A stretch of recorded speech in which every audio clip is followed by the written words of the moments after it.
on the floor and I asked a couple questions and I said, you know, in Woodstock we have cats chasing chipmunks. I'm sure that that chipmunk was afraid for its life that that cat was going to go after it. So basically, we're saying that, you know, someone could witness this and go after and kill the cat. So those are the types of things, and that's just such a small little thing, but it just shows some of the lack of thinking, the lack of attention to detail that takes place in Hartford. So our job as a minority is to fight against that. As the session goes forward during session, we are in a good position because we can help control the clock, and we can help work legislation down to a minimum, bad legislation, and negotiate some of that. So that's something that works to our favor. But the one thing I want to leave people here with tonight is if you have any questions after tonight's over, just pick up the phone and call us. Penny, Tony, and I are all very accessible. I'm in the book. You can run into me at Price Chopper. I'd be happy to answer any questions.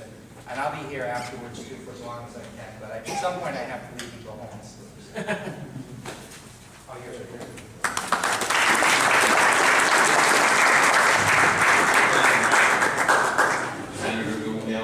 Okay, thank you.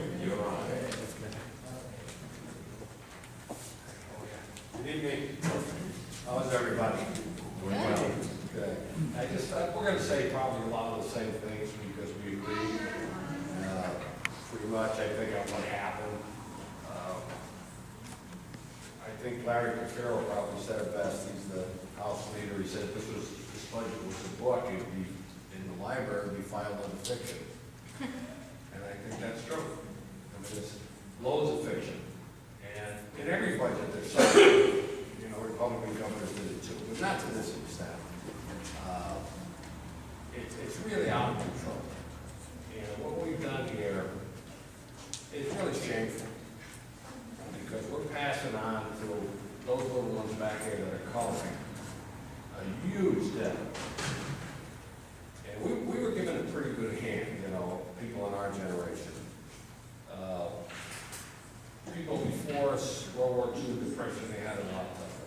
We got a pretty easy, in my opinion anyway, pretty easy hand with life.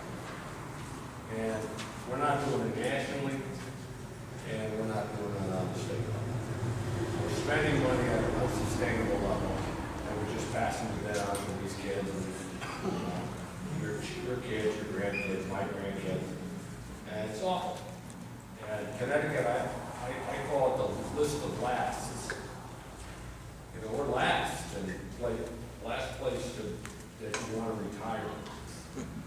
One of the last places in the country, if not the last, to open a business. And it goes on like that. When I get up on the floor, I spoke, you know, and I've been there a long time, and that's what I said. I know my speech is not changing one vote. I mean, people don't come out on the floor looking to have their minds changed. Their minds are made up. But I did want to at least say what I had on my mind. And what I had on my mind was, as I look around the Senate, there's smart people there. I told them that. You know, I look in their, CBIA puts out a book and puts out the backgrounds of the people. These are impressive group of people, education-wise, they're obviously smart. You know, I'm really proud to be there with a group like that. But, having said that, I also know that they know the budget was a fraud because they're smart. And in the Senate, we only had 2 Democrats come along with us. And would they have come along with us if they were the 2 deciding votes? I don't know. We'll never know. Only they know. So that's the position we're in. And the problem is, this is what we've got to watch for. Got an email today, not the first one like this, but it says, "Are you guys crazy?" But the problem is with that, is that they're lumping us all together. And frankly, the media has a lot to do with that.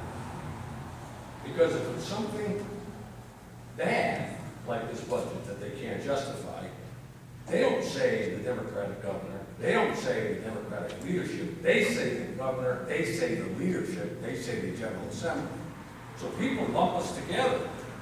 Well, all Penny and Mike and I can do is vote no. It's really up to you. if people all across the state, you gotta give us some adults to play with. You know, I mean, it's, I don't know how else to explain it.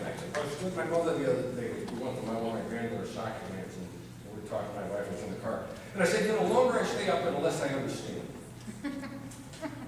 Because it's hard to explain how smart people can do such dumb stuff. Really. How do you justify doing what we're doing? I mean, they say there's no taxes, no new taxes. Well, there's $315 million in new taxes. Gas tax, motor vehicle fees are up. I get a couple of them. The business taxes that were supposed to expire, they extended it. I'm probably missing a few. And then the revenue estimates they have in there. You know, the budget, as you know, is all projections. So we're projecting the revenue. So they're projecting revenue from the income tax at an increase of 6.7%. So that means that the earners in the state of Connecticut are going to have to make almost 7% more than they did last year for them to pay 7% more in income tax, 6.7. Does anybody in this room think that's real? There's not an economist who thinks it's real. You know, and then you look, and then I'll sit down, I'll try to answer any questions. Then you look at the bottom, you know, I don't know, I can put this down, I'll just stop here and wait. I don't know. I would keep it moving. I don't know what Malloy's re-election campaign slogan is going to be, but I got one for him. There's no place to go but up. I don't know.